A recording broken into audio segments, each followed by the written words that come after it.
This is The Spot, a BYU-Idaho radio production where we talk about what you talk about at BYU-Idaho. Today we are here with Camille Kolditz, Elyse Krout, Brennan Green, and I'm Andrus. Today we're talking about the stereotypes and culture of BYU-Idaho and Rexburg. So to kind of start out, I'm just going to go over stereotypes. Stereotypes come from usually a true experience. Usually that's what happens is they're like, this just happened to me, and someone's like, that's crazy, and then they just assume Rexburg is exactly like that no matter what you do. And so we're kind of just going to go through stereotypes, debunk them. Maybe some of them are true. And so I'll just start. The first stereotype that we found is that everyone here in Rexburg is Mormon. And it's kind of true. Like 95% of Rexburg is a member of the Church of Jesus Christ of Latter-day Saints. And so that one is true. Are there any comments on that one? I mean, yeah, it's pretty true. That one's like pretty true. It's pretty accurate. True to the point where you just assume everybody is a member. So you meet like that one or two random people that aren't, and you just don't find out for weeks because you never even bother to ask them. No, it's true. You just assume everyone you talk to knows what you're talking about when you say ward and stake and stuff. So, and it is a church school. Surprise! Okay, the next one is that there is an honor code, and because we have an honor code, that means that we don't have fun. What do we think? True or false, guys? I totally disagree with that one. I have a thing with that one because, I mean, you chose to come here. Number one, you signed the form. I will follow the honor code. And honestly, I think it's more fun when you have people who view the standards the same as you do. You know, like, yes, we don't wear some things that you wear on other campuses, but you signed that you wouldn't. So yeah, I feel a little called out right now with the scruff I have on me right now, but that's on me. But I think people forget that the honor code was also put in place by students when BYU-I was first established too. So that's something that they should consider. You know? True. And I don't know. I have a lot of wholesome fun. I don't know what fun everyone else is. Obviously, there are things that a lot of other people think is fun that we maybe can or cannot do. But it all depends on how you have fun. Yeah. So, I don't know. If you're not having fun, you're doing it wrong. There's also just like this spirit on campus that you come on, and we want to keep that spirit, and we want to keep seeing it as a higher school and like campus where you can feel the Holy Ghost in your class. Yeah. So true. Like the difference between happiness and joy, right? Joy we experience through Jesus Christ. Happiness we experience in life, period. So. Okay, next one we have is that we have a fast-track marriage culture. It is called BYU-I-Do. And, yeah, unofficially, yeah, don't quote us. It's not actually called that. But I'm sure we all have an experience of knowing someone who got married quick. So many people that have gotten married in like 3 months, 2 months, just crazy. Yes. I feel like people come home from their missions and they come to BYU-I with an intent because their mission president says, go home and get married. And then they go home and they get married. Yeah, I know like girls that come here just to get married. They don't really care about the degree. They pick like the easiest one. They're like, I'm here to find a man. That's like, okay. Yes. My friend called it the Mrs. degree, which I won't tell you which one it is because it could be your degree, but they call it the Mrs. degree, which basically means you're studying to be a Mrs. I don't know. What about you? Ooh. I definitely have friends who got married very quickly here. I even, back when it was BYU-I was known as Rick's College, I had my Spanish professor went here, I believe, back in high school, and he said he got engaged after 3 dates with his wife. So, and they're still happily married today. So, yeah. Now you know. Yeah. I guess I won't yuck on their yum. Yeah, but I don't think that's the kind of record you want to beat. Don't get me wrong. Yeah. But they're still together, thankfully. But yes, my roommate came home from her mission August, met this man September, engaged October, married in December. So it was crazy. And she was my roommate and like awesome person and everything. But it was kind of awkward. Because their relationship got so serious, they had some interesting conversations in our apartment. very serious. Please have your serious conversations in a car or outside. Yeah. Anyways, the next one is dating. So a lot of people, I don't know, dating is a full-time job, maybe not for a woman, but maybe for a man. Care to share some light on that? Absolutely, yeah. So I got home from my mission December 29th, 2021, and automatically that was like the first thing on my mind. I was just kind of like, I just want to go out and date again. That's what I want to do. And I feel like I put too much of a serious part on that. I was kind of just like, I'm just ready to get into a relationship. I don't really care about anything else. And then I kind of approached it with like every date I was going on with a mindset of like, oh, this could definitely be the girl, instead of being like, oh, let's just have some fun, you know. And it took me a couple of years to realize that that's really what dating should be about. You shouldn't really have those you shouldn't really have that idea on your mind that like, oh, this could be the one. You should really just be like, let's just have some fun. Let me get to know you. Let me show you what I'm like, and you know. Yeah, I'm just looking to have a good time with someone right now. So, you're from Ryrie. I'm from so Ryrie, Idaho, yeah. Do you feel like the culture is that different between, like, Ryrie and Rexburg? No, I feel like it is very similar. Ryrie is about 20 minutes away from here, right next to High C and Kelly Canyon, where everybody goes to swim and for skiing and stuff like that. But all of my friends in high school, a lot of them got married, like, right after high school Yeah, it's really incredible. And they even stayed with like their high school sweethearts over the mission. So I do feel like it's very similar to here, where you kind of just find that person and you're kind of like, yeah, this is what I want. So, yeah. So women on the other side of that, do you guys have any dating cultural stereotype experiences? Like, there's a huge culture of NICMOs, which if you don't know, it's a non-committal makeout. We do not support, we do not condone. But we are aware. But that's not just in Rexburg. There's a NICMO culture, I think, all over the world, especially in places where the Church of Jesus Christ is very strong. Yeah. Because I think they call it just casual. Just very casual. Just casual. You guys have any experiences you want to share? Well, this was a story from a roommate. She met this guy in the temple, which is crazy enough, but he was like a week off of his mission, so he's fresh RM, and they like hung out, went on like a date, I guess, and then boom, make out immediately. I was like, girl, you just met him yesterday. And then after that, like they ghosted each other, and that was it. So I'm like, that's crazy. That's just, crazy, because it's almost like they mutually agreed that was it. That was it. Yeah. They're like, oh, I met you in the holiest place on campus, and now I'm just gonna make out with you. That was the crazy part. Like, knowing you met in the temple, and then this is what you're doing after. Crazy. Crazy. Oh, that's awesome. What about you, Elyse? I know that before I came to school, I knew about NICMOs. Most of my siblings actually went here, and so they told me, you know, look out for those RMs, you know, they're crazy sometimes. And I'm not saying all RMs. I've met some great return missionaries, for sure.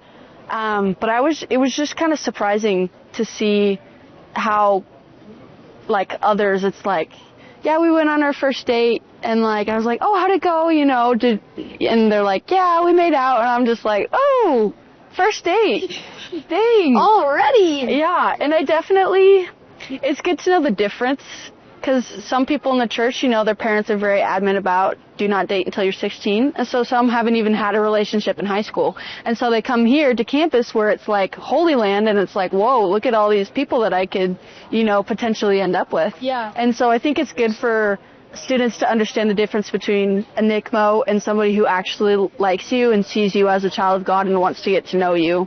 So I think that's something that needs to be talked about more. I agree. And I think, like, with, like, return missionaries that are hungry for marriage versus return missionaries who are hungry just for makeout, both are equally dangerous.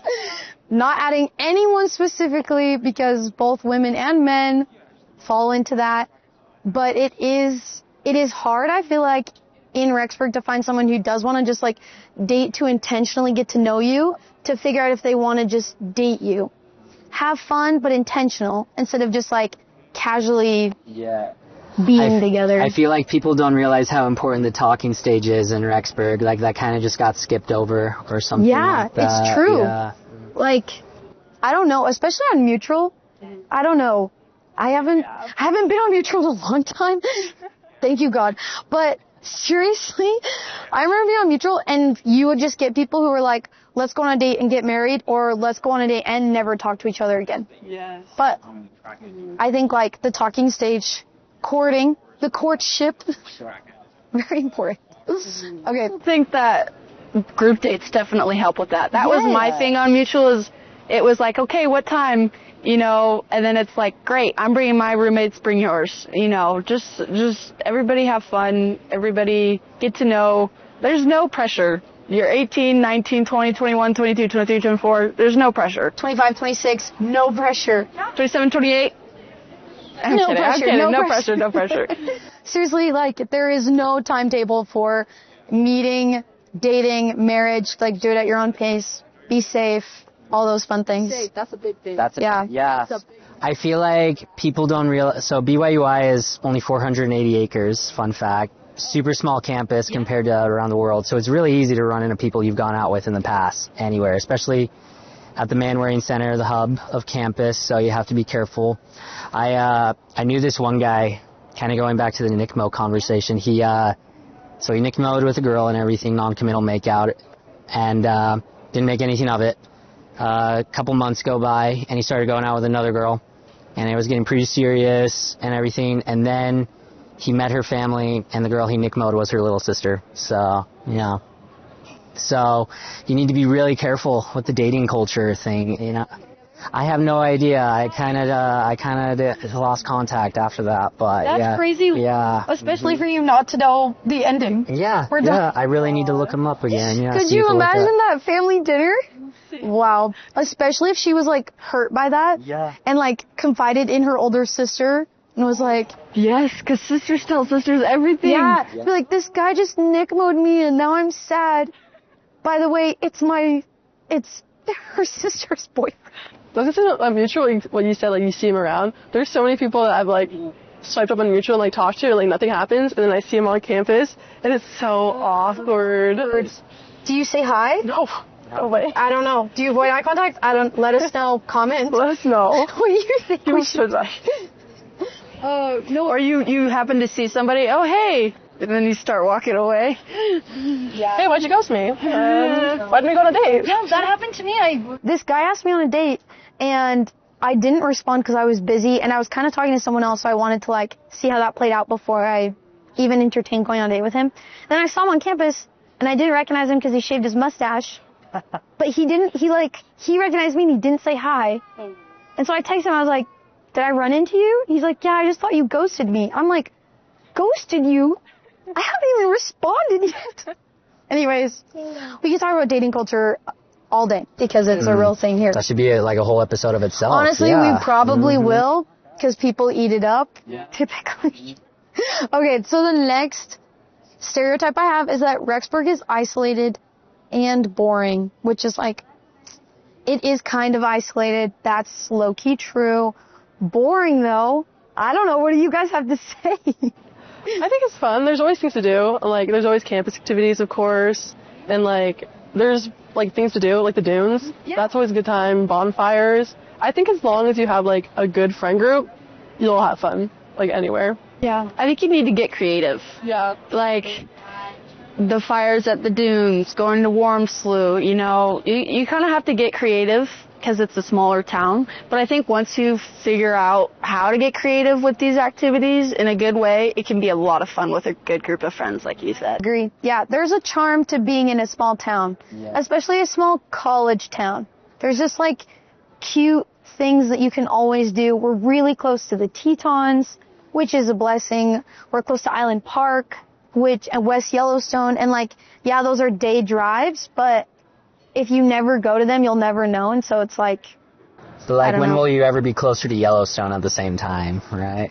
And this is kind of, I always find this crazy whenever seniors or juniors, people who are about to graduate or meet people who just showed up to campus.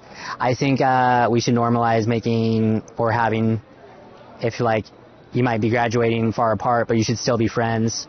Because a freshman, it's intimidating.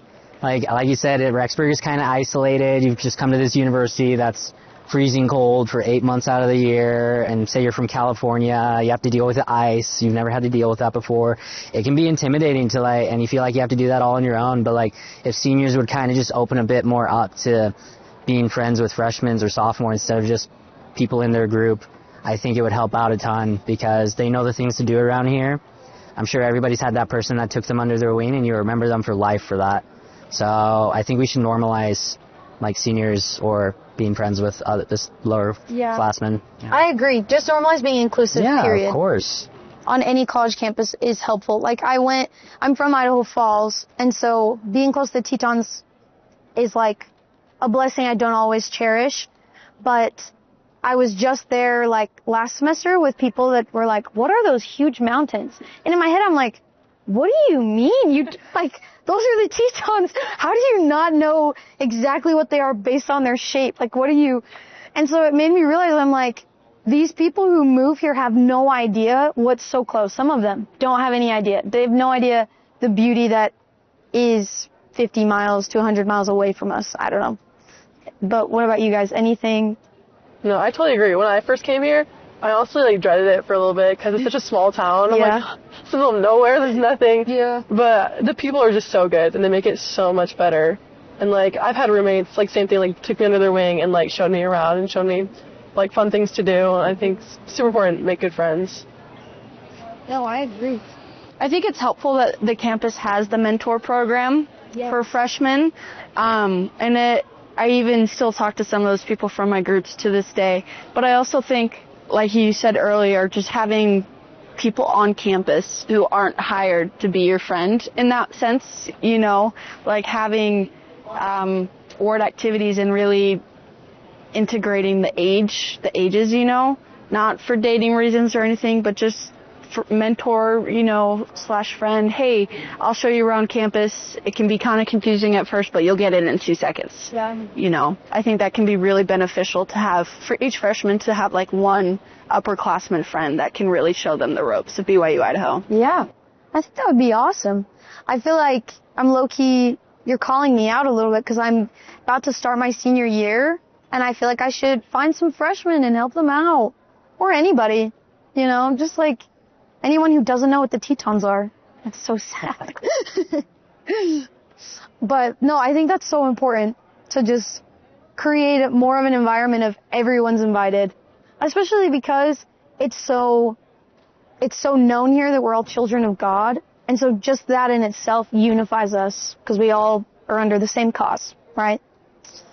So if there's any other stories we want to share, the last one that I have is some people believe that there's kind of a self-righteous culture in Rexburg or just BYU-Idaho.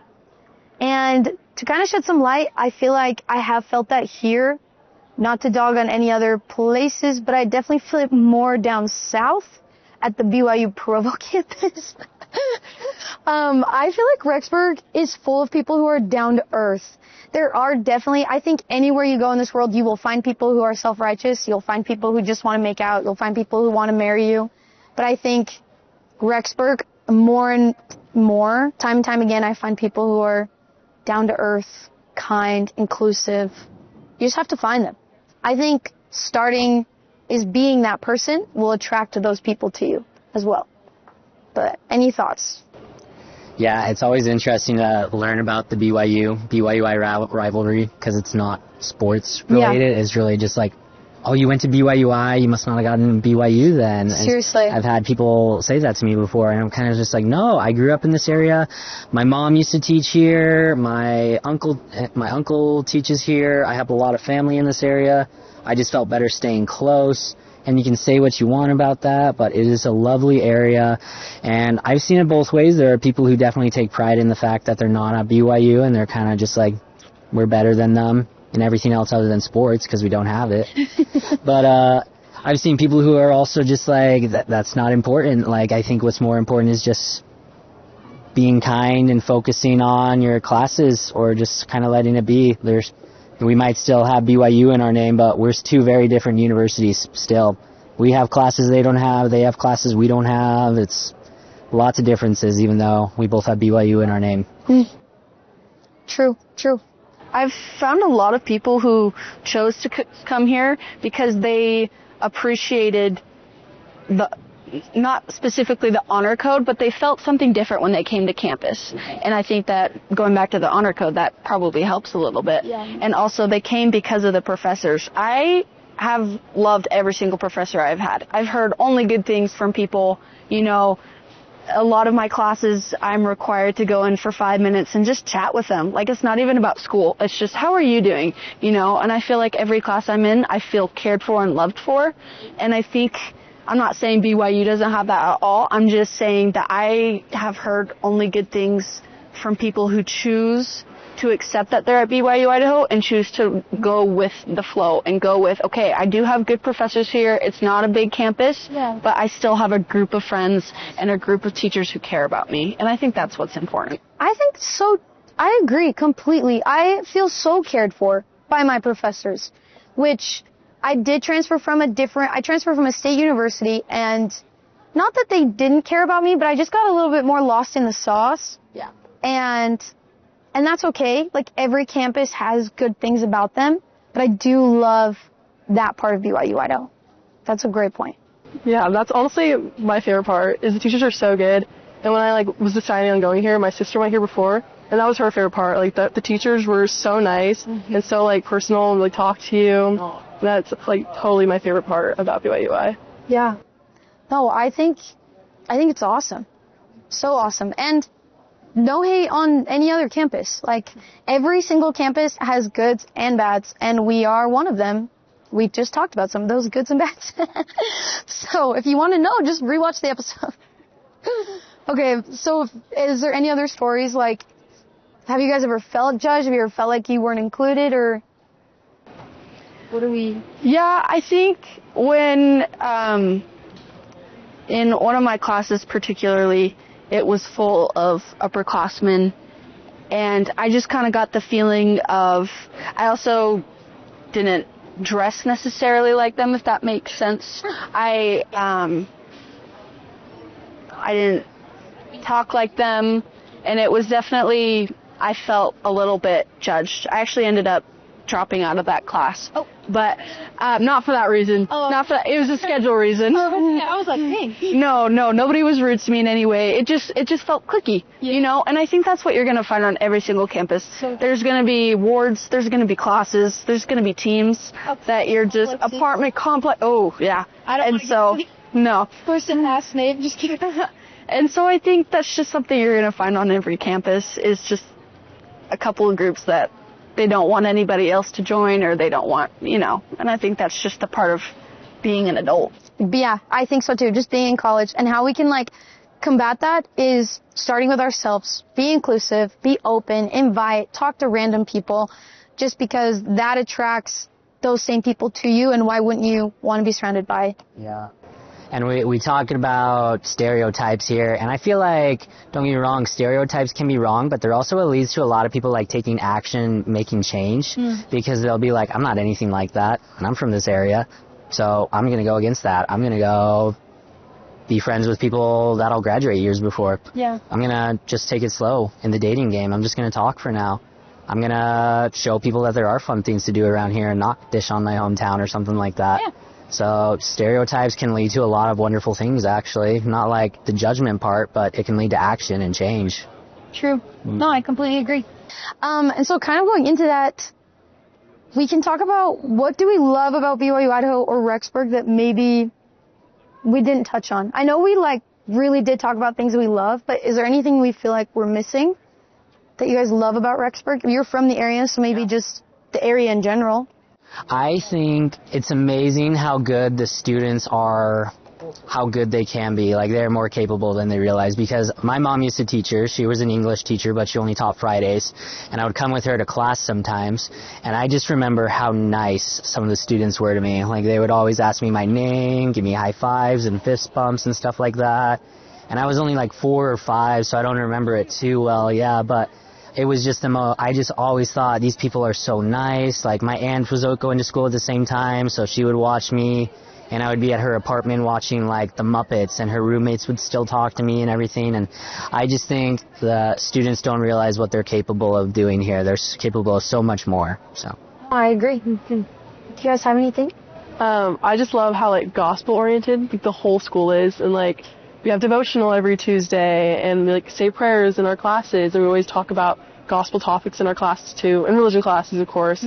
I think it makes such a better like learning environment when we have like the Spirit with us every day, and I love that about this campus. No, I agree completely. When my freshman year, I met with career advising because I wasn't sure I was going to study. I don't know if it was just advising. And we met one-on-one a couple times, and then she was like, Grace, why don't you read your patriarchal blessing and pray about it, and then tell me your thoughts and feelings. And I was like, that is so cool, because that's direction from God that we're integrating in our career and in our education. Where else can you get that? I mean, it's kind of awesome. I don't know. Do you have anything else you want to share? Yeah, going off of that, I love how it's cool to go to Devos, and I also love the different cultures that are here. You not only have people who come from all over the world. I've had classmates from Tanzania, Ghana, the Caribbean, Spain, all over. And then you have the RMs who served in those areas. Yeah. And so they can also speak those languages. And so I love how I walk in the NC and I'm hearing different languages, and I'm like, oh, that's super cool. And oh, do you know so-and-so from so-where, And they're like, yeah, I do. And just the connections that we make, even though we all come from different backgrounds, and we integrate it in the gospel, like you said. Yeah, no, I think that's totally fair. Yeah. Plus, like, where do you get a roommate that can cook? Like I don't think that's something we take for granted at BYU-I. Yeah. It's true. It's actually awesome when you have roommates from other countries that want to make you food. I'm like, sign me up. Yeah. What do you want? Yeah. I'll have a plate. Okay, awesome. I think that's everything we have. I really appreciate all your guys' comments. As you guys can tell, listeners, we love BYU-Idaho. And there are so many stereotypes, and yes, they're true, and some of them. But, like, obviously, what matters is, like, your own opinion. So come with an open mind, an open heart, and create your own opinion about BYU-I. And let it change, let your experiences change you, that kind of thing. If you have any stereotypes that you think we might have missed, comment them, because it might be fun to do a part 2. If there's some hot takes out there we might have missed. You've been listening to The Spot, a production of BYU-Idaho Radio. Today's hosts were Camille Kolditz, Elyse Krout, Brennan Green, and I'm Grace Andrus. The views and opinions of this podcast are not that of BYU-Idaho or the university, and are solely the opinions of the hosts. This episode was produced under the supervision of Brandon Isle and Natalia Hepworth. Our theme music is Finding Happiness by DJ Quads and The Perpetual Ticking of Time by Artificial Music. To listen to more episodes of The Spot, visit our website, byui.edu/radio, and click podcasts. Follow us on social media at @thespot_BYU-Idaho Radio.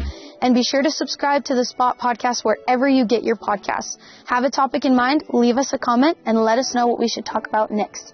Thanks for coming, listening.